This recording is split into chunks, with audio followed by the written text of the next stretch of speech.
Merci de votre fidélité, mesdames, messieurs, bonjour et bienvenue dans votre émission Opinion. Cette semaine, nous recevons sur ce plateau le maire Idrissa Diallo, l'édile de la commune de Dalifort et coordonnateur de la coalition Khalifa Président 2019. Bonjour et bienvenue à vous, monsieur le maire. Bonjour, bonjour à tous les auditeurs et téléspectateurs de Walfadjri. Et c'est un plaisir de vous retrouver sur ce plateau. Et comme tout le monde le sait, si c'est Walfadjri, c'est la voix du peuple, comme on le dit, la voix des sans-voix. Absolument. Et ça fait beaucoup de plaisir qu'on vient pour s'exprimer ici. Et juste pour une précision, je suis coordonnateur du mouvement Khalifa Président. Du mouvement Khalifa Président tout court. Président tout court. Voilà, maintenant, Président tout court. On a dépassé 2019, cap sur 2024. Oui, mais c'est Khalifa Président. Tant qu'il n'est pas président, ce mouvement sera toujours là, l'accompagner jusqu'à la présidence. Khalifa Président, quand ça arrivera à la présidence, maintenant, il va falloir trouver comment l'appeler. Parce que c'est un projet. On va vers ça. Donc, on a créé un mouvement avec des gens qui pensaient comme ça, comme nous, qui partagent les mêmes valeurs. Pour Khalifa, on pense que c'est l'homme qu'il faut pour ce Sénégal. Donc le mal qu'on lui souhaite, c'est d'être président de la République du Sénégal. Et jusqu'à quand vous vous êtes fixé cet objectif? Ah non. L'objectif d'abord, c'était pour 2019. Mais tout le monde a vu ce qui s'est passé. On a mis justice et la politique ensemble pour écarter une candidature. Et après se contredire soi-même. Quand on dit que le rabat d'arrêt n'a pas de sens, j'ai demandé à un ami magistrat, le jour du rabat d'arrêt, le 16, c'était le 16 juillet, je crois, je lui disais, mais si aujourd'hui on disait qu'il y a problème dans la procédure et qu'on devait tout casser, est-ce que Khalifa allait retrouver la liberté? Il me dit oui. Et j'ai dit, et la décision qui a été prise par le Conseil constitutionnel en disant que tout est fini, il ne peut pas être candidat. Oui. Et quand le président Macky Sall, même lui, à l'ouverture du dialogue national, dit que la procédure n'est pas terminée, il ne faut pas parler de grâce. J'ai dit que lui-même est en train de se contrôler encore. Notre justice a été mise à nu dans cette affaire, juste pour débarrasser Macky Sall de ses adversaires. Parce que lui, il avait des gens qui lui faisaient peur. Oui. Donc il a monté tout un dossier. Une affaire qui existe depuis des années, ça a toujours fonctionné comme ça. C'est Khalifa qu'on va prendre parce qu'on le redoute. On croit qu'avec lui, on ne va pas avoir un deuxième mandat. Oui. Donc Macky Sall a tout arrangé. C'est pour cela que nous, 2019, on n'a pas pu s'exprimer avec ce mouvement, avec les autres Sénégalais, les autres khalifistes. Et les autres Sénégalais qui ne sont pas khalifistes, mais qui croient en Khalifa. Parce que Khalifa, il n'est pas à ses débuts sur la classe politique sénégalaise. Oui. On l'a vu, on l'a pratiqué depuis des années. On connaît ce qu'il est, et on sait ce qu'il est, les valeurs qu'il représente et qu'il incarne. Ça, on les connaît très bien. Donc voilà, il y a quelqu'un qui avait peur. Bon, ça s'est passé comme ça s'est passé. C'est dommage pour notre démocratie, et c'est malheureux pour notre justice. Oui, mais on va y revenir plus amplement avec ce flou juridique dans le dossier Khalifa Sall au cours de l'émission Opinion. C'est un plaisir pour nous de vous recevoir sur ce plateau. Nul besoin de vous présenter, car Idrissa Diallo est le maire de Dalifort. Vous avez eu 2 mandats à la tête de cette mairie. En plus, vous avez été député à l'Assemblée nationale, responsable du Parti socialiste et maintenant coordonnateur du mouvement Khalifa Président. Alors, en cette période hivernale, le spectre des inondations plane sur la tête des habitants de la banlieue dakaroise. Qu'en est-il pour Dalifort? Oui, des fois, nous avons, grâce à Dieu, depuis quelques années quand même, nous avons eu à avoir beaucoup d'investissements dans la commune, de la part de l'État et de ses partenaires. Donc, nous avons souffert dans le temps. On s'était beaucoup battu. Nous avons porté le projet de Dalifort. Nous l'avons crié sur tous les toits. Et je crois qu'on nous a entendus. Et il y a eu un début de solution. En tout cas, on se félicite pour ce qui est fait déjà. Parce que dans un premier temps, on a eu un réseau d'évacuation des eaux pluviales avec le projet qu'on appelle Project, qui est le projet d'évacuation des eaux pluviales. Et après l'autre projet qui était là avant. Depuis Ouad, qui était là avant, qui n'a pas pu être réalisé faute de moyens, a pu être lancé, le projet qu'on appelle Cité Soleil Environ. Donc là aussi, il prend en charge les eaux pluviales, les eaux usées et la voirie. Donc voilà, pour ces 2 projets, nous avons eu une trentaine de kilomètres de pavés, nous avons un bon réseau d'eau pluviale. Le réseau des eaux pluviales, des eaux usées est fait, il est installé, mais il n'est pas fonctionnel encore parce que les connexions ne sont pas faites. Et ce qui fait qu'avant d'évacuer les eaux pluviales, nous sommes en fait pas totalement, parce qu'il y a des zones dans la commune qui n'ont pas été prises en compte totalement, mais disons 90% ou même 85% de la commune est déjà un peu soulagé par rapport à ce spectre des inondations. Donc vous avez été assisté par l'État du Sénégal? Ah oui, l'assainissement, c'est des milliards. Voilà, des communes là ne font pas 500 millions comme Dalifort par an de recettes. Donc on ne peut pas penser, il y a des choses que la commune fait. Donc l'assainissement n'a jamais été une compétence transférée. Vous savez, le maire dans cette situation doit porter des projets. Le maire doit être capable de se faire entendre, de pouvoir atteindre ceux-là qui doivent décider, pour qu'ils puissent décider. Je crois que ça le rôle. Ça, les gens confondent souvent, ouais, le maire n'a pas fait l'assainissement et tout, mais Dakar, la ville de Dakar qui était la plus puissante, n'a pas les moyens de faire face à l'assainissement de Dakar. Ça coûte trop cher. Et ce qu'on enfonce là, les gens ne voient pas, mais travailler dans le sous-sol, ça travailler en bas, c'est trop lourd, c'est trop cher. Donc je crois qu'il faudrait que les gens reviennent et que l'État sache que l'argent que l'État a, ça vient des communes aussi. Ça vient des citoyens. Le développement, à la base, c'est dans les communes. Il faudrait qu'on pense à ces citoyens-là. Il faudrait que l'État le mette partout. Mais il y a des communes qui n'ont pas des budgets de 20 millions même ou 30 millions. Comment on peut leur demander de faire l'assainissement? Donc il va falloir que l'État prenne en charge ses responsabilités, se mette en face et essayer de soulager ces Sénégalais qui souffrent tous les jours. Moi, je ne peux pas comprendre qu'on en souffre. Des gens meurent chaque année comme cette année. Et on sait que c'est des problèmes. Et on attend toujours pendant l'hivernage pour faire des tournées, des visites. On parle de motopompe, on parle de plan hors sec. Ce n'est pas bien. Je crois que, moi, ce que je disais à Dalifort, l'hivernage, ce n'est pas pendant l'hivernage qu'on règle les problèmes d'inondation. On le fait avant l'hivernage.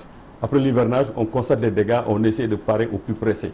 Mais après l'hivernage, on réfléchit sérieusement, on travaille sérieusement pour pouvoir vraiment soulager les populations. Oui, Dalifort n'est pas inquiété, mais il y a d'autres zones de la banlieue qui sont victimes des inondations. C'est ce que je suis en train de dire. Je dis que l'État doit intervenir. Il va falloir qu'on pense aux Sénégalais, pas penser quartier. Et je disais, quand Dalifort était inondé, je dis, quand le Blanc a installé Dakar, il a fait certains canaux, je crois, c'est 4 ou 6. Bon, le canal 4. Il y a ce qu'on appelle les bassins versants. Quand vous avez une ville et qu'il y a des zones où les eaux doivent se croiser pour couler, et qu'il n'y a pas de canal à ce niveau, vous allez vers des inondations. Et ce que je disais à Pékin, on avait identifié, je crois, 5 bassins versants.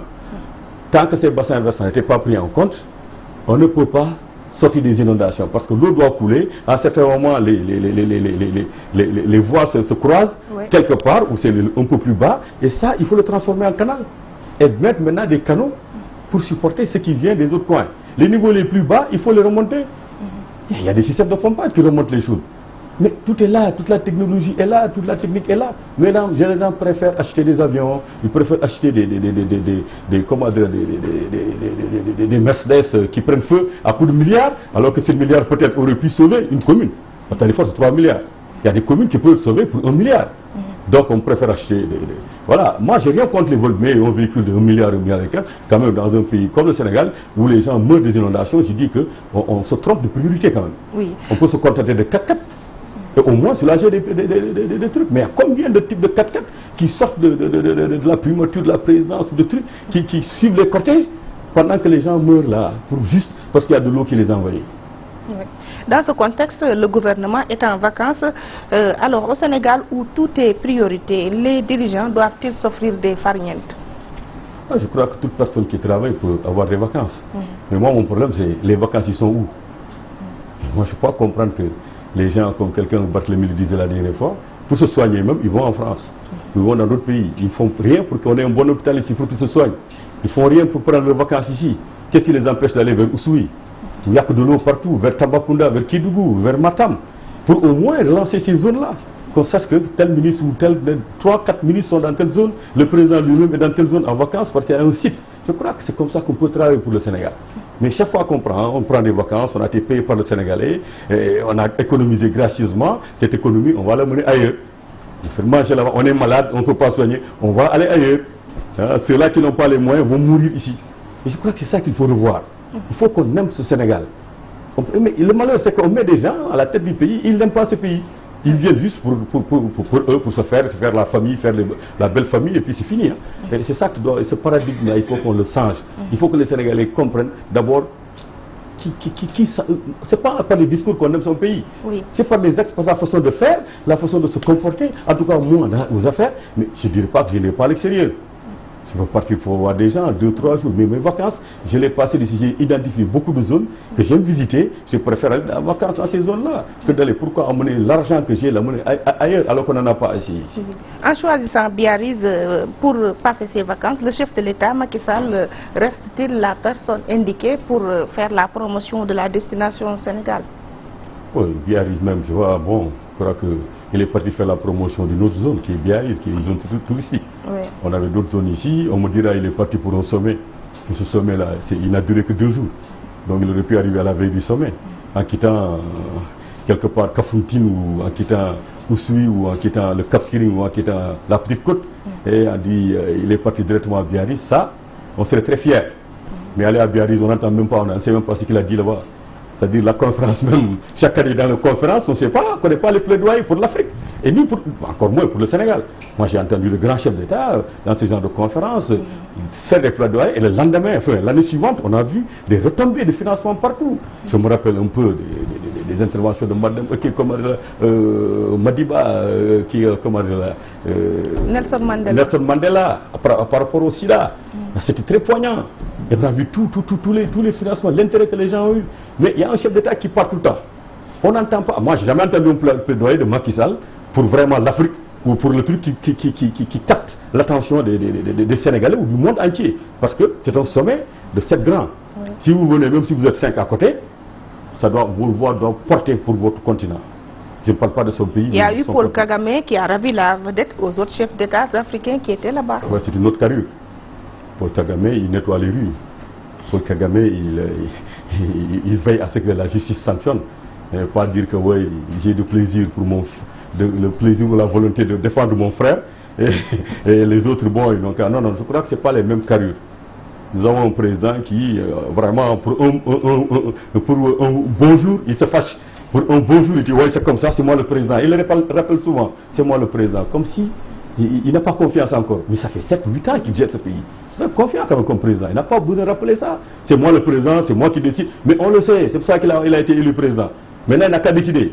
Vous avez l'impression qu'il doute de sa Moi, oui. Je fonction. pense que le président Macky Sall, jusqu'à présent, n'a pas pris confiance. Parce que quand il rappelle, quand il laisse passer certaines choses, parce que ce sont ses partisans, il croit que demain, si il ne le fait pas, demain, il va tomber. Et si ce sont ses adversaires, quelqu'un comme moi, le jour qu'il m'aura en face, il va m'écraser complètement, m'éliminer, couper la tête. Mais heureusement que c'est le cadet de mes soucis, moi. Mais j'ai dit, c'est un président, il y a une carrure, il y a une posture, il y a une prestance. Je suis président, je ne rappelle pas aux gens que je suis président. Ça devient du commandement, ça devient un peu d'un dictateur. C'est moi le chef, non. On est président, on l'assume. Et on le vit tous les jours par les actes qu'on pose. Et on montre aux Sénégalais, je vous mets au même niveau d'égalité. Mais si le président lui-même montre que, ah non, ici celui-là, je le protège, si c'est l'autre-là, je le sanctionne, je dis, il n'est pas à la hauteur encore, il doute. Le jour qu'il cessera de douter, il va nous traiter au même niveau. Ah oui. Ouais. Idrissa Diallo, en tant que maire, êtes-vous pour ou contre l'élection du maire au suffrage direct? Oui, je crois que c'est quelque chose qui a été agité depuis longtemps. La 12e législature même, il y avait des députés qui avaient formulé la proposition de loi. Et franchement, je crois que je n'ai pas encore rencontré des Sénégalais qui soient contre. Moi, personnellement, je l'ai toujours demandé. Oui. Si aujourd'hui ça doit venir, je crois que c'est quelque chose que nous saluons. Et vivement que ça arrive, hein, parce qu'entre les souhaits ici dans ce pays et la réalité, il y a toujours un grand écart. Hein. Ah oui, voilà. Il y a un gap. Ouais. Cette proposition est sortie des concertations dans le cadre du dialogue national. À ce titre, est-ce raisonnable pour les acteurs politiques qui ont de bouder ces échanges, surtout ceux qui ont boycotté? Oui, je crois que le boycott, vraiment, c'est personnel, c'est individuel. Chacun a ses raisons d'y aller ou de ne pas y aller. Mais moi, en ce qui me concerne, j'ai dit, ce dialogue, il faut y aller. Pour plusieurs raisons. La première raison, c'est que quand on est dans la classe politique, on veut parler du pays. Entre ceux-là qui dirigent et ceux qui s'opposent, il faut qu'il y ait des dialogues, sinon il n'y a pas de sens. C'est un dialogue de sourds, c'est-à-dire chacun est dans son coin. Donc pour cette raison, je dis, moi, en tout cas, tout ce que j'ai fait, je suis prêt à discuter avec les gens, les acteurs de ce qu'on m'a confié ou ce que je cherche à gérer. Deuxièmement, nous avons eu des difficultés. De 2012, depuis que Macky Sall est arrivé, de 2012 jusqu'aux élections de 2017. Ouais. Il a tripatué la Constitution, le code électoral à sa guise. On a mis 52 milliards dans un fichier électoral, les gens n'arrivent pas à avoir le carte d'identité. La carte électorale a été modifiée à sa guise encore. On parle du fichier, il amène l'Union européenne. Il y a beaucoup de choses. Il y a beaucoup de contradictions. La justice, rien ne marche. Je parle de dialogue en gros. Hein. Le dialogue politique, c'est ce que je viens de dire avant. On a fait des marches. Il a donné le parrainage. Sans le consentement des gens, c'est son camp seulement qui a décidé. Et sans débat. et qui est très grave. Et ça fait des coups au Sénégal. Les Sénégalais ont commencé à être angoissés. Les Sénégalais commencent à douter de la classe politique. Ils ont douté. Ils se demandent même si on est capable de faire quelque chose pour eux. Si on appelle au dialogue, celui qui a les rênes du pouvoir, il a fait son coup, son rêve c'était un deuxième mandat, il l'a eu. Il veut peut-être remettre les choses à leur place. Parce qu'il avait trop déréglé. Mais pourquoi fuir? Parce que là, avec la rue, on n'a pas pu le faire. Oui. On n'a pas mis la pression suffisamment pour le faire, venir, accepter ce que nous lui demandons. Maintenant, s'il appelle au dialogue, je dis ne pas y aller, c'est ne pas être pressé pour qu'il y ait des solutions à ça. Parce que si on limite le dialogue au président Macky Sall, on se trompe. Je crois que le Sénégal est plus vaste que lui. Et Macky Sall, c'est son dernier mandat. Si on laisse tout le désordre qu'il a créé ici, on le laisse comme ça. Quand il partira, il va falloir revenir sur ça parce qu'on ne pourra pas faire l'économie. Et le Sénégal, comme vous le dites, tout est priorité. On ne peut pas attendre encore que Macky entreprendre des dialogues. Je crois qu'il faut essayer de sauver ce qui est sauvable en ce moment. Oui. Sinon, c'est le déluge total. Au sein des khalifistes dont vous faites partie, la participation au dialogue est une pomme de discorde. Ne craignez-vous pas que la dynamique unitaire, votre unique force, risque d'en pâtir? Vous savez, nous les khalifistes, oui, nous sommes khalifistes pluriels. C'est-à-dire c'est khalifa qui nous unit tous. Nous sommes pas, c'est pas un parti politique. Il y a tous les partis. Il y a même des gens de la paix qui sont khalifistes. Donc chacun a ses idées. Nos divergences, c'est pas un problème. On les surmonte parce que chacun est libre de s'exprimer. Ah oui? Bon, non. Quand il y a une question... Il y a Barthélémy Diaz qui est catégorique. Oui, mais la non-participation des khalifistes au dialogue national. Barthélémy, sa position, il ne l'a jamais cachée. Barthélémy, c'est notre frère et ami, Barthélémy. Mais on est tout le temps ensemble, tous les jours.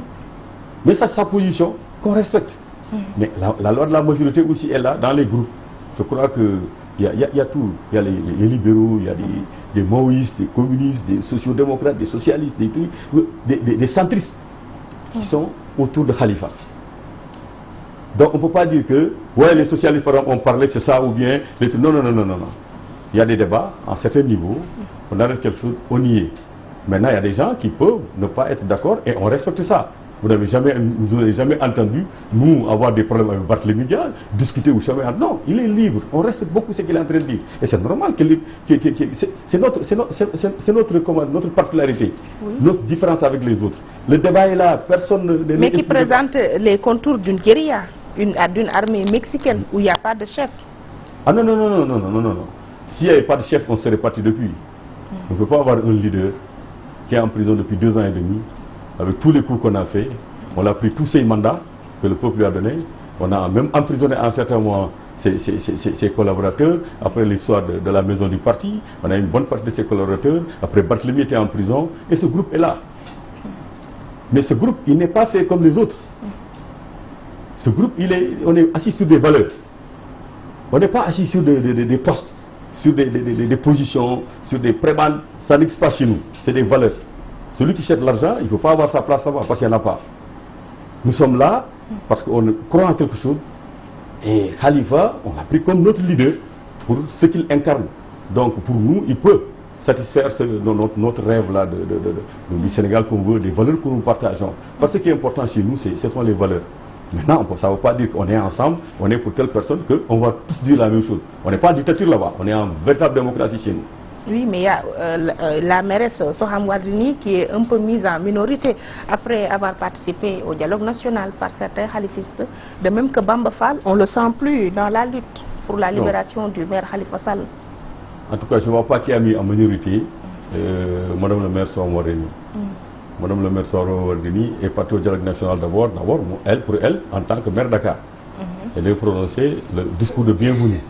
Et ce qu'elle a fait, elle a porté la parole aussi des khalifistes en faisant en tant que entité des khalifistes. Mais moi j'y étais. J'étais avec d'autres. Barthélémy n'y était pas. Mais Barthélémy tous les jours on discute. C'est pas parce que lui n'a pas été qu'on s'est fâché. Non, il a ses positions, il les exprime librement. Et moi, je l'apprécie. Hein. Oui. Je dis, il n'est pas d'accord, il doit dire pourquoi il n'est pas d'accord et tout. En tout cas, tout le monde sait. Moi, je ne suis jamais fâché contre lui. Au contraire, c'est Il qualifie de n'importe quoi cette participation au dialogue national. Oui, mais c'est son style, sa façon de faire. Vous savez, chacun a son style. Oui. Barth a son style, qu'on l'aime ou on ne l'aime pas. C'est un homme entier qui, ce qu'il dit, il ne le dit pas, il ne murmure pas. Il le dit à haute et intelligible voix. Mais pas pour autant qu'on est vraiment dans le groupe des divergences avec lui. Ça, c'est des problèmes de principe, des trucs, on les Et Bamba Fall? Bon, là, je ne sais pas trop. Qui n'est plus assez engagé dans la lutte pour la libération du maire de Dakar. Je ne sais pas trop. Vraiment, ça fait longtemps qu'on n'a pas échangé, donc je ne veux pas savoir à quel niveau. Mais Barthélemy, hier seulement, on était ensemble encore. Avant-hier, on était ensemble. Il y a 3 ou 4 jours, on était ensemble. Donc, tout ce qu'il dit, je sais ce que je peux en dire. Alors, comme on est chez les socialistes, 40 jours après le décès d'Ousmane Tanor Dieng, la succession est âprement discutée. À votre avis, comment cela doit se faire? Bon, je vais peut-être vous décevoir. Vraiment, moi, cette histoire de succession-là, de ce qui se passe là-bas, vraiment, ça ne fait pas partie de mes préoccupations de l'heure, en fait. Ah oui? Moi, ma préoccupation, c'est notre projet de société. C'est mon leader Khalifa qui est de l'autre côté. Vraiment, les autres... Ce qui sous-entend que vous ne militez pas pour des retrouvailles entre socialistes. Je n'ai jamais pensé à ça. Moi, je dis, les choses ne peuvent pas se résumer à Ousmane Tanor Dieng, paix à son âme, qui n'est plus de nous. C'est comme si tout le problème, c'était Ousmane Tanor Dieng. Parce qu'il n'est pas là, tout. Non. Moi, je dis, peut-être que pour moi, c'est plus profond que ça.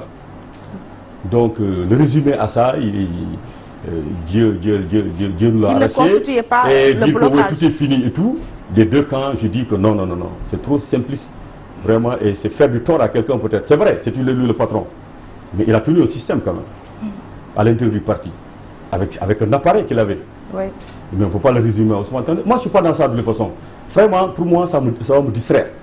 Ah oui? Ah non, moi, quand je ne suis pas dans les retrouvailles de la famille socialiste, ce n'est pas une priorité chez vous? C'est une priorité pour toute la grande famille socialiste. Encore que moi, je ne me retrouve pas encore dans ce de famille socialiste. Je crois que la politique, elle est beaucoup plus ouverte maintenant que de parler chez Macky Sall, il y a quoi?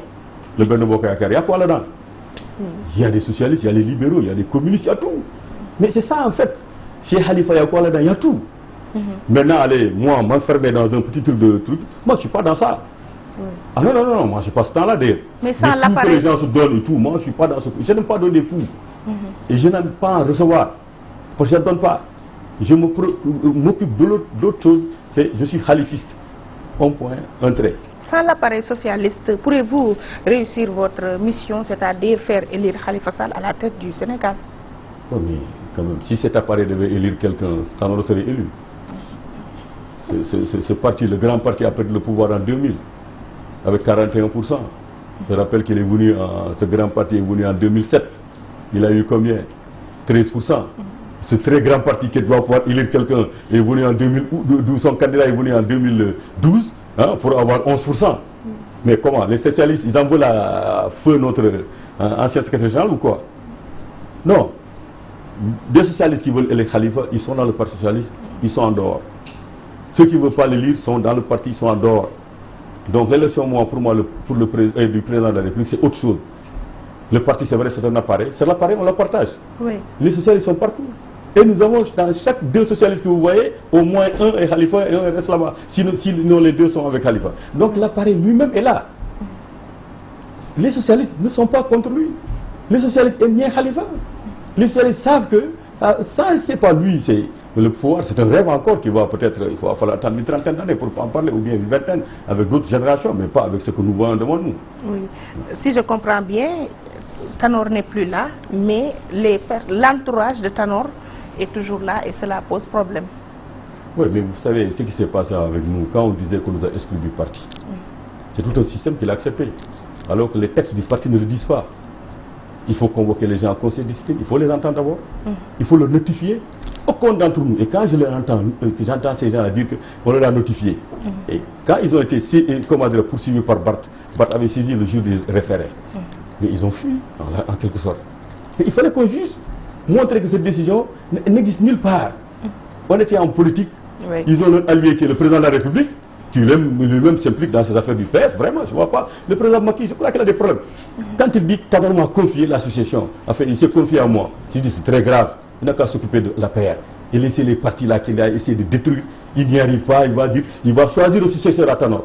Il va faire un coup d'état dans le parti. Je dis que ça, moi, de toute façon, puisque ça ne m'intéresse pas trop. Avec la complicité de certains socialistes. C'est pour ça que je dis l'appareil est toujours là-bas. Ces gens qui ont dit qu'on nous a exclus, qui ont appuyé le feu Ousmane Tanor Dieng là-dessus, ils sont là. Ces gens qui vont aller voir Macky Sall pour qu'ils choisissent pour eux. Macky n'est pas de leur parti, qui a détruit leur parti, qui va choisir pour eux le successeur de Tanor. Je dis que moi, je parte avec ces gens-là. Parce que c'est un système qui est là, des gens qui, bon, pour moi, c'est des gens quand même qui n'ont pas de repère. Comment Macky Sall de l'APR, c'est lui que feu Ousmane Tanor Dieng dans son lit d'hôpital, c'est lui qui l'appelle pour lui confier la session du Parti Socialiste. Mais vous me voyez, moi, retourner dans un groupe comme ça, où personne ne respecte personne. Bon, le président Macky Sall, le jour qu'il va parler de session de ce parti, moi, je vais le répondre. Il n'a qu'à se tenir dans son parti. Il en a déjà parlé. Il n'est pas mieux organisé que le PS. Il a affaire dans son Benno Bokk Yakaar, dans son parti. Il n'a qu'à laisser les partis des autres et s'occuper de ce qu'il a. Il a des problèmes déjà. Son deuxième mandat ici, c'est ce qu'il vit en ce moment. Et je vous dis, des fois, appelez-moi à 21 pour voir, c'est la paire même qui va lui le contester. Parce que comme ça, le deuxième mandat, quand c'est connu, quand vous jouez trop au chef, les gens vous disent arrête, vous n'avez rien fait pour moi. Il sera contesté dans son propre parti.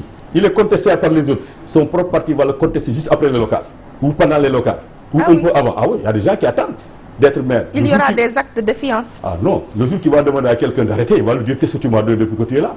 Arrête, tu as fini, laisse-moi me battre. Ça, il faut qu'il le comprenne. Qu'il arrête les partis des gens. Il a détruit tous ces partis, je ne vais pas les citer, pour ne pas créer des problèmes. Mais tout le monde sait. Tout ce qui devait être l'opposition, il a tout détruit. Ouais. Et maintenant qu'il ajoute dire qu'on m'a confié, le moment venu, je vais le dire. Mais quand même, il n'a qu'à garder ça pour lui. Hein. Ça, vraiment, je crois qu'il va encore, après la déclaration de désir et de volonté, il va encore en rajouter. Je crois que ses conseils en communication doivent veiller sur lui en ce moment. Parce que, par exemple, Macky Sall, il perd notre le gouvernement. Hein. À ce moment-là, ça ne va pas trop. Ah oui? Ses décisions, ses façons de voir, même ses choix politiques, ses choix d'investissement. Regardez, nous qui habitons en face des rails, mon mur, c'est en face des rails. Le terre. Mais Dalifort a 3 sorties, toutes les 3 sorties sont bloquées depuis combien de temps? Comment on peut faire ça dans les communes? Voilà, en bas, séparé, en Rufisque séparé, les gens ne vivent plus. Le terre est bloqué. Il n'a pas d'argent, il s'est lancé dans notre pour tromper les Sénégalais. Aujourd'hui, tout est bloqué. L'État n'a plus d'argent. Rien ne fonctionne. Les mairies, ce qu'on le doit, tout est bloqué.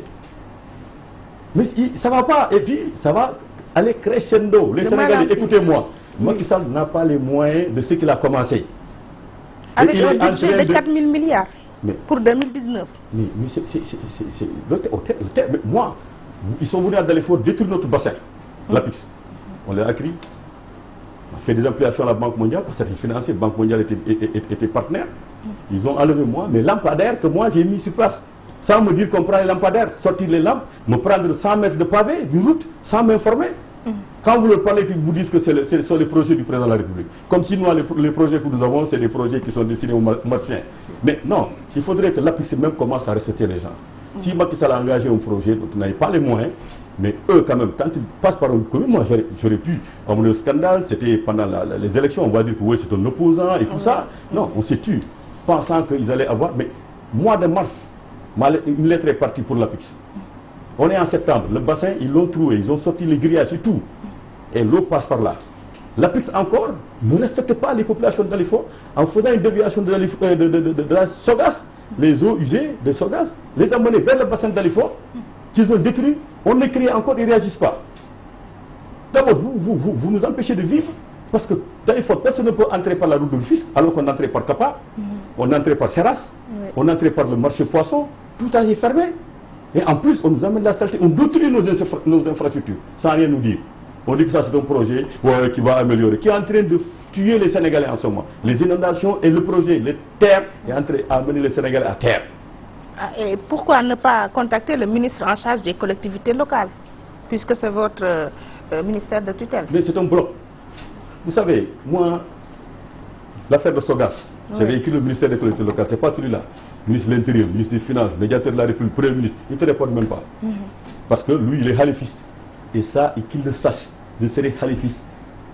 Jusqu'à ce que moi-même, je décide que je ne serai plus khalifiste. Ce n'est pas eux qui vont faire pression ou quoi que ce soit. Il faut qu'ils soient démocrates. Moi, je n'ai jamais été, moi, en premier mandat, je n'étais pas avec Wade.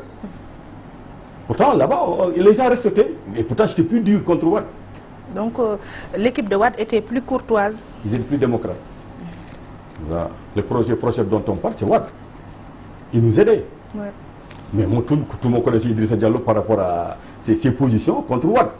Wade n'a jamais tenu vraiment comment dire, rigueur de tout ça. Il sait que c'est un politicien qui parle et ainsi de suite. Mais là, tout le monde est comme s'il faisait une réunion pour te liquider. Mais moi, quand je dis aux gens, c'est Dieu qui peut me liquider. C'est pas ces hommes-là. Oui. Ah, oui. Idrissa Diallo, maire de Dalifort, parlons de votre mentor Khalifa Sall. On s'achemine vers ses 900 jours de détention. N'y a-t-il pas lieu chez vous, les khalifistes, le moment pour fléchir en demandant une grâce? Oui, là, je crois qu'on ne va pas vers les 900, on a dépassé les 900 jours parce qu'on l'a fêté il y a quelques jours. Enfin, on l'a célébré il y a quelques jours. Oui. Donc, on ne l'a pas fêté parce qu'il ne faut pas fêter 900 jours de prison, c'est un lapsus. Donc, 900 Toutes jours. nos excuses pour ça. Donc. Voilà, donc c'est des excuses pour ça. Donc, Khalifa, pour qui le connaît, c'est un croyant d'abord. L'homme très simple. Vous savez, le maire de Dakar qui habite ici, vers l'immeuble Québec, qui descend, qui marche tout seul, qui va à son bureau, c'est rare de le voir. Aller au boulot, c'est pas une fois, deux fois, moi-même je l'ai rencontré plusieurs fois, aller au boulot tout seul, sans garde-corps. Il est très simple, il croit en Dieu, c'est pour ça qu'il le fait. Il croit aussi à l'élection, il croit en un mandat qui finit. Mais pourquoi croupir? C'est 5 ans, il a fait déjà 2 ans. Macky Sall l'a empêché d'être candidat en instrumentalisant la justice. Tout le monde sait ce qui s'est passé. Parce que moi, ne serait que le règlement 5 de l'UEMOA qui a fait sortir Thione, donc je dis, on a instrumentalisé. Ils ont refusé de regarder ça. Et je crois même que les gens allaient revenir là-dessus. Sans compter ce que donnent les juristes, parce que je ne suis pas juriste, ce qu'ils ont dit. Il a fait quitter la mairie de Dakar, que les Dakarois lui ont donné. Il lui a arraché son mandat de député que les Sénégalais lui ont donné. Et sans respecter les formes d'ailleurs. Donc c'est pour ça que Khalifa a saisi la Cour suprême pour excéder le pouvoir de l'Assemblée. On l'a débouté. Oui, même s'il est débouté. Non, c'est un système. Il faut les pousser jusqu'au bout. Il faut qu'ils prennent des décisions. Il croit que nous, on croit que cette justice va donner raison à Khalifa. Mais on pousse cette justice à prendre des décisions. C'est pour l'histoire. Ces magistrats-là, quand ils vont mourir un jour, les gens vont faire des témoignages, mais d'autres vont faire des témoignages aussi. Ah non, non, quand même, ce pays-là, quand même, il faut qu'on arrête. J'entends les gens qui, maintenant, quand vous disparaissez, vous êtes un ange. Il faut qu'on arrête ça. L'hypocrisie, ça a tout duré dans ce pays. Donc Khalifa Sall, on ne peut pas lui faire tout ça. On le met en prison 2 ans après, qu'il vienne offrir ce cadeau à Macky Sall pour lui dire, ouais, tout ce que vous avez dit, c'était moi. Ouais, non, non, demandez la grâce déjà, c'est dit que tu acceptes. Oui. Il n'a jamais accepté ce qu'on lui a reproché.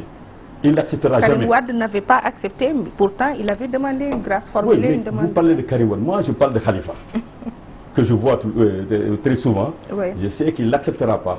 Il n'est pas demandeur et il ne demandera pas. Et vous, ses souteneurs, pourquoi ne pas l'aider en formulant une demande de grâce? Mais moi je le ferai Comme pas. l'avocat de Karim l'avait fait à l'époque. Moi je ne le ferai pas. Je ne le demanderai pas.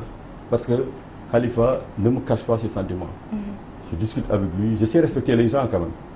Quand quelqu'un ne veut pas de quelque chose, moi je ne fais pas ça pour lui. Donc il n'en veut pas.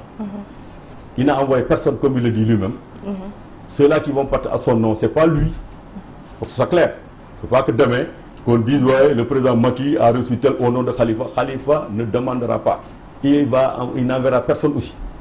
Maintenant, vous savez, ils sont capables de tellement de trucs, ils vont faire des montages. Dire que c'est tel qui a eu ça, on ne sera pas dans ça. Il reste 2 ans et demi. C'est dur. C'est dur. Je ne l'ai jamais fait. J'imagine, je vais là-bas, quand on vous essayant de vous priver la liberté et on vous met quelque part, ça doit être dur, je l'imagine. Mais je crois que lui, le Sénégal, vaut plus que ça pour lui. Parce qu'il s'agit du Sénégal en fait. Prendre un concitoyen qui vous a donné quand même, qui vous a rendu service, ne serait-ce que le soutien qu'il vous a donné pour être président. L'embastiller comme ça parce que vous ne voulez pas qu'il soit candidat. Et vous êtes heureux là-dedans. Vous attendez un désir, une volonté pour le faire sortir, comme vous le dites. Enfin, vraiment, je crois que... moi, en tout cas, Khalifa m'aurait demandé mon avis, j'allais dire, c'est pas la peine. Il y a des choses qu'on demande à certains hommes, il y a des choses qu'on ne demande pas à certains hommes. Alors, comment espérez-vous faire pour le sortir de l'ornière? Non, on attend 2 ans et demi encore. Ah oui. Oh. Donc il va purger 5 années. 5 ans. Oh. On lui souhaite santé et longue vie. Les 2 ans et demi sont passés, il reste 2 ans et demi encore. Donc on attend. Et sa carrière politique? Mais on est là, jusqu'à présent il est là, c'est le plus médiatisé des politiciens du Sénégal en ce moment. Oui, mais après 5 ans d'emprisonnement, il ne pourra plus briguer le suffrage des Sénégalais. Mais pourquoi? C'est le code électoral qui l'exclut. Mais pourquoi?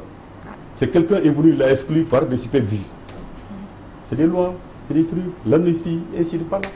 Mais la preuve en 2017, si on était avec le PDS et autres là, on aurait eu la majorité de l'Assemblée, les choses seraient réglées tout de suite. Mais qui dit à Macky que c'est lui qui va avoir la majorité en 22? Qui lui dit que c'est son camp qui va gagner en 24? Lui, on lui dit que c'est le président de la République du Sénégal, il n'allait jamais croire. Donc, Khalifa, c'est Dieu, comme il le dit, c'est Dieu qui l'a mis là. Le jour que Dieu en décidera, ça sera terminé. Nous, on s'en réveille à Dieu en croyant. Ce serait trop fataliste de votre part. Non, pas fataliste. Hein. C'est une affaire politique et judiciaire. Non, oui, c'est politique et judiciaire. Quelqu'un l'a fait. Aujourd'hui, il se trouve dans un labyrinthe. Je sais que dans sa tête, il a des problèmes par rapport à cet emprisonnement. Un homme normal, hein. Donc je suppose qu'il l'est. Donc là, il faut le laisser aussi avec sa souffrance.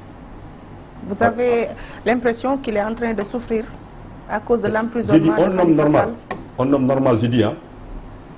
Et je le mets dans ce groupe-là, qui met quelqu'un en prison dans ces conditions, pour juste assouvir un plaisir d'un deuxième mandat de président. Mais il va avoir des problèmes dans sa tête, parce que c'est un semblable, un humain comme vous, que vous avez mis en prison, et vous dites, ça dépendra maintenant de mon vouloir et de mon désir pour le sortir. Vous avez tout dit. Et ça, pour ça seulement, ne serait-ce que pour déclaration, moi j'ai dit que je demande à personne d'aller le voir. Ce désir, on ne va pas lui offrir ça. Et que lui répondez-vous? Qui ça? Puisqu'il attend le moment pour gracier.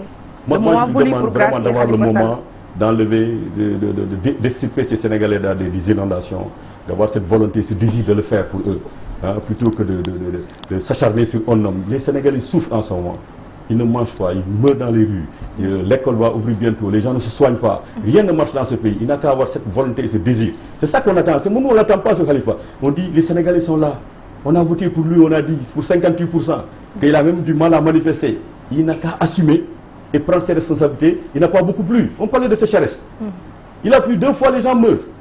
Il n'a pas cette volonté encore. Ce désir-là, il ne l'a pas.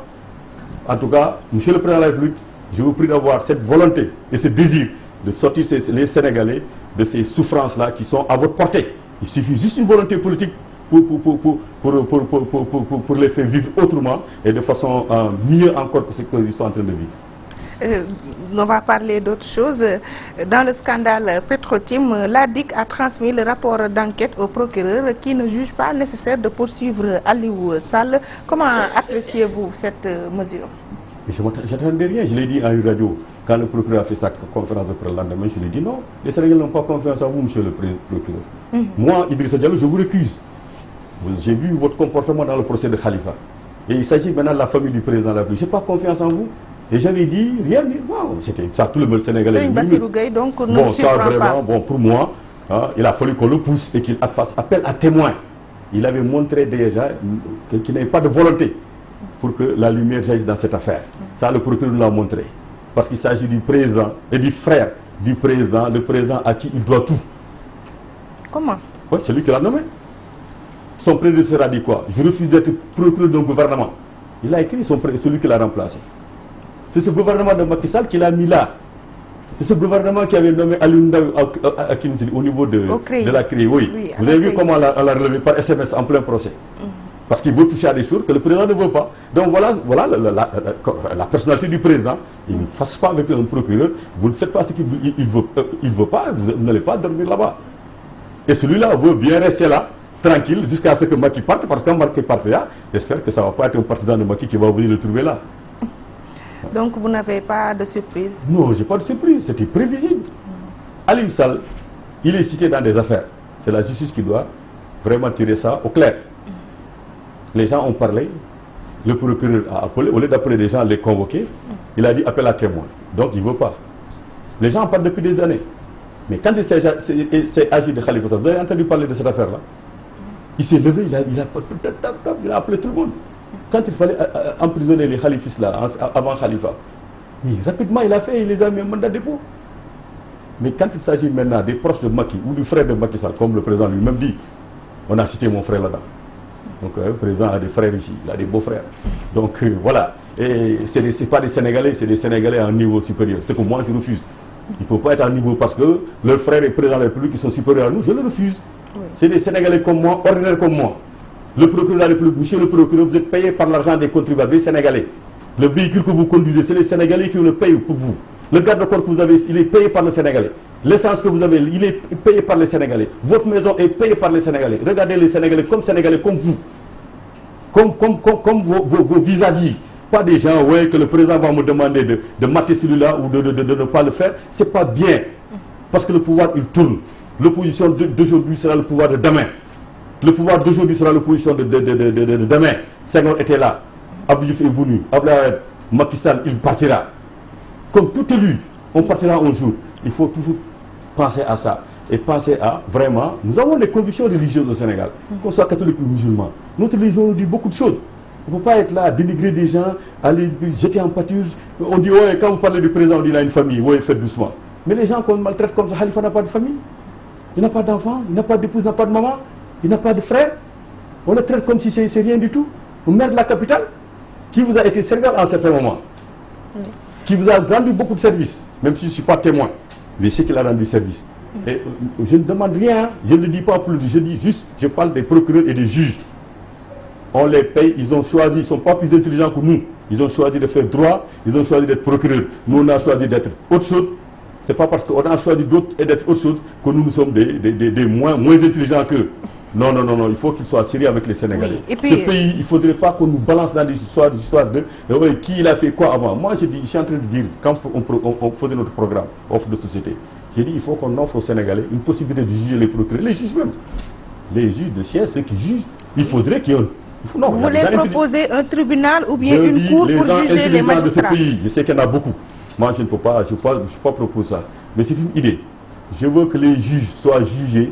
Au lieu de dire, je vais en appel, ou bien j'ai fait l'appel que les mêmes viennent encore, parce que le même, oui, on a cela prend retraite à 65 ans, il y a 60 ans et tout, selon que tu vas accepter, tu ne seras plus à 65 ans, tout ça c'est connu. Mais au moins qu'il y ait un tribunal qui n'a rien à voir avec ces magistrats, qui soit composé autrement, qui les juge si les Sénégalais le demandent. Et qu'ils puissent aller aussi à Rebeuss. Ou alors eux, dans leur stage, qu'ils fassent 3 mois à Rebeuss. Pour qu'ils sachent c'est quoi. On peut amener des Sénégalais comme ça pour un rien, mandat de dépôt. Vous avez des gosses qu'on les prend dans la rue comme ça. Là, ce sera l'arroseur arrosé. Oui, non. Il faut qu'ils sachent d'abord c'est quoi. Avant de prendre un honnête citoyen qui est accusé seulement. Je ne parle même pas du cas de Khalifa. Oui. Dans la générale, à Rebeuss là-bas, la présomption d'innocence. Il y a des gens qui n'ont rien fait, ils ne savent même pas de quoi il s'agit. On les a trouvés à la porte de leur maison, on suit un drogué ou un dealer, on le prend en même temps, vous le mettez 6 mois. Mandat de dépôt, vous ne le jugez même pas pour savoir ce qui s'est passé. C'est trop facile. Il ne faut pas priver un citoyen comme ça de ses droits, de ses libertés, parce qu'un juge, parce qu'il a été juge, il a prêté serment, ou bien un procureur, il a prêté serment, il va vous mettre en prison comme ça. Et on dit rien, ouais, c'est le procureur. On le respecte, mais qu'il le respecte aussi. Oui, comme on est dans le temple de Thémis, il y a une autre plainte qui a été déposée au niveau du président du tribunal de première classe de Dakar, et elle vise Aliou Sall. C'est le congrès de la Renaissance démocratique qui l'a déposée. Êtes-vous optimiste pour la suite? Oui, j'ai dit, il y a de bons magistrats dans ce pays. Hein. Il y a de bons juges. Ils sont connus.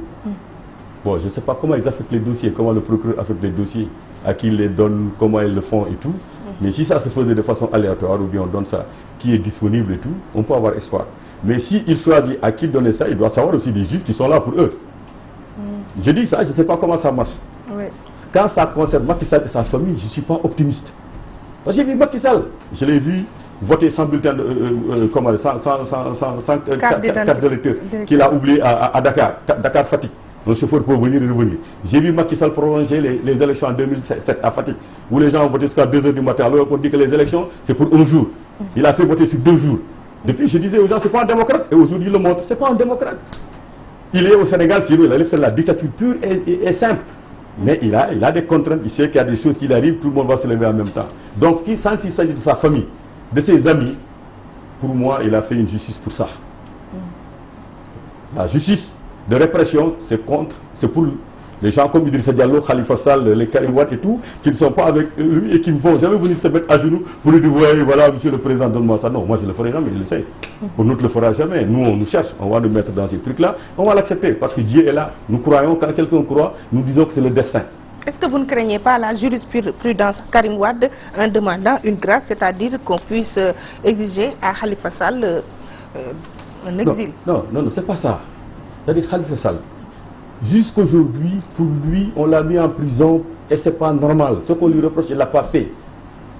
Il peut pas demander de grâce mais en demandant une grâce, c'est que tu reconnais. Karim Wade clamait aussi son innocence. Ouais, mais bon, je ne connais pas trop le dossier de Karim Wade, je ne veux pas m'aventurer là-dedans. Celui que je connais, c'est celui de Khalifa. Il dit qu'il n'est... Mais il n'a rien fait. Cette caisse d'avance-là, tout le monde sait de quoi il s'agit. Le Mamadou Diop, feu Mamadou Diop, paix à son âme, est venu au tribunal quelques semaines ou quelques mois avant son décès pour témoigner, pour dire comment ça se fait, et c'est comme ça. Et il disait même, vous voulez mettre la République à terre. Ils l'ont fait exprès. Et pourquoi il va demander une grâce pour une accusation? Et mieux, quand des concours de circonstances font qu'on doit libérer, et que le pouvoir devait profiter de ça pour sortir, le règlement 5 de l'UEMOA, il n'avait pas eu l'assistance d'un avocat. On refuse. Il va au rabat d'arrêt. On dit non, ça c'est fini maintenant la procédure. Et pourtant le rabat d'arrêt c'est tout. Et le président lui-même a dit la procédure n'est pas terminée. Et on exclut le truc. Mais il ne va pas demander une grâce quand même. Pourquoi? Oui, ce serait comme si effectivement il a fait, maintenant ça a commencé à être dur. Non. Je connais l'homme. Je sais à quel niveau il est serein encore. En pleine forme. Croyant. Tout le temps, de tout blanc habillé. Tous les lundis que je suis à Dakar, je le vois. Sourire, taquin et tout. Il sait ce qu'il vit. Il tient le coup. Mais il le tient très bien. S'il ne tenait pas eux-mêmes, vous allez le sortir dans les journaux. Il y a une administration là-bas. Ce qu'il cherche aujourd'hui, c'est que Khalifa flash un peu. Qu'il commence, vous savez, vous êtes dans la presse comme moi. Il y a des journaux qui sont là, qui sont des trucs, mais qui sont des journaux du palais. Ces gens-là, les titrés, vous avez vu quand on l'accusait, il y a 3 quotidiens au moins qui sortaient tout le temps pour le titrer. Dont le patron de l'un s'est trouvé aujourd'hui au soleil, qui est devenu comme ce même quotidien. Donc, il faudrait qu'on connaisse. Ils croient que les gens ne connaissent pas. Tout le monde se connaît. Ceux qui émargent au palais, on connaît. Il y a des gens aujourd'hui qui se disent dans la presse libre là, c'est les premiers défenseurs de Macky, ils le défendent mieux que le soleil et la RTS. Et ce sont ces gens-là qui vont sortir ces articles. Parce que l'administration le dira, après ils vont écrire. Ouais. Ils n'ont rien à écrire. Le jour qu'ils écriront, on le dira, c'est pas vrai. J'ai dit aux Sénégalais, Khalifa, heureusement que les gens y vont. Les leaders politiques, les gens, les responsables, la société civile, tout le monde y est. Chaque lundi, on va le voir, ces jours de visite. Vraiment, ça ne